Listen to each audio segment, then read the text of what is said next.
Bon, c'est les pierres d'Orta, c'était certainement à une époque, je pense, le meilleur connu des blocs dans le monde. Parce que tous ces gens comme moi, comme tous les autres, venaient camper chaque été au pied de le bloc, donc on grimpait dessous. Et c'était bien avant vraiment le phénomène de le bloc, hein, comme c'est maintenant partout dans le monde. On grimpait, on faisait la montagne plutôt, des falaises plutôt que le bloc. On faisait le bloc aussi, mais c'est pas si important encore. Mais des blocs comme cela, si on venait du Japon, on connaissait le pied d'Orta, et la Californie ou l'Angleterre, Pays-Bas,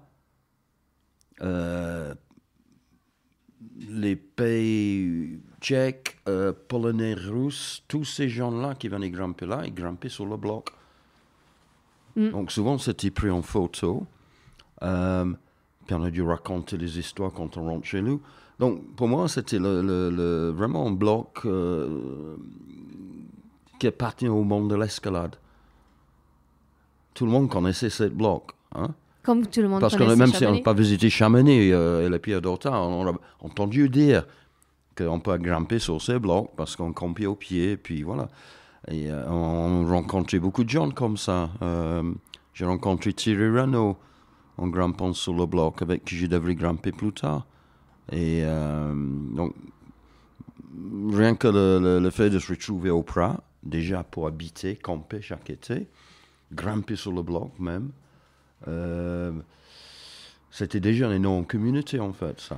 Et Ouais. à 16h30 aujourd'hui, la discussion de la jour, c'est comment habiter Chamonix. Ouais. Avant qu'on parle d'habiter plutôt à l'année, rester sur cette thématique saisonnale des personnes qui pratiquent de l'escalade de la bloc. Comment c'était à l'époque dans les années 70? Bah, justement, c'était un phénomène plutôt saisonnier, justement. À la fin de l'été, tout le monde partait. Ça se vidait vraiment, le vallée. Même les gens d'ici, ils étaient obligés de partir dans les intersaisons, chercher du travail ailleurs. Parce que ça ne marchait pas à l'année, hein, cette vallée à l'époque. Donc, il y a des moments vraiment de calme. Et je pense que j'ai commencé à prolonger mes séjours à la fin de l'été. J'ai resté un peu l'automne, avec peut-être une idée de trouver du travail, faire autre chose. Mais j'ai traîné. Je ne voulais pas quitter la vallée. Hein. J'avais justement une envie de faire des expériences ici avec toutes les saisons, finalement. De le connaître à l'année. Et au début, c'était purement pour de la grimpe, l'adrénaline, et l'art, c'est venu derrière ou toujours en Oui, parallèle? mais je faisais de la peinture au pied d'Orta, par exemple. Mais en première ligne, c'était l'escalade. Hein. Ouais, mais je montais en montagne pour faire les bivouacs et puis j'en profitais de peindre en même temps.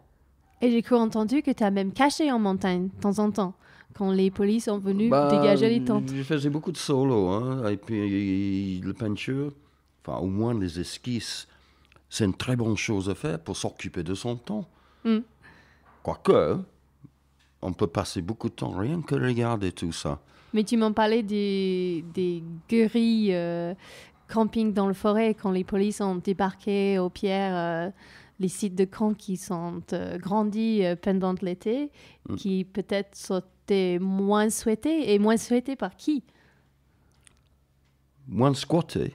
Souhaités, qui voulait pas qui voulait pas avoir un encampement à côté? Déjà, la mairie de Chamonix.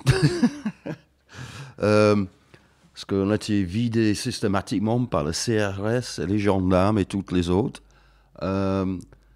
Donc, c'était plus ou moins tolérer le concept de camper pour rien dans la forêt, hein, au lise de la forêt.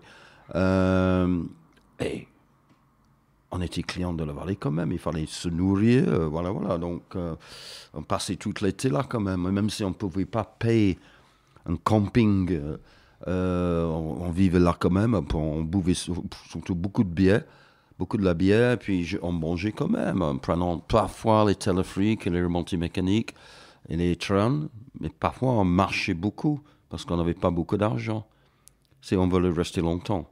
Faire des économies quand même. Et donc, je suppose,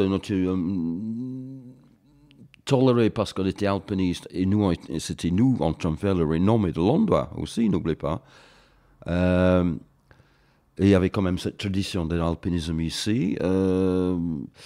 Mais maintenant, c'est plus la même chose parce qu'on ne va plus tolérer des gens squatter la forêt comme nous on faisait.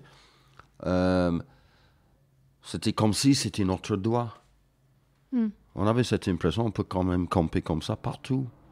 Et on pleuvait d'ailleurs, partout en Europe, dans les îles britanniques aussi quand même. C'était plutôt normal de camper comme ça, franchement. Hein.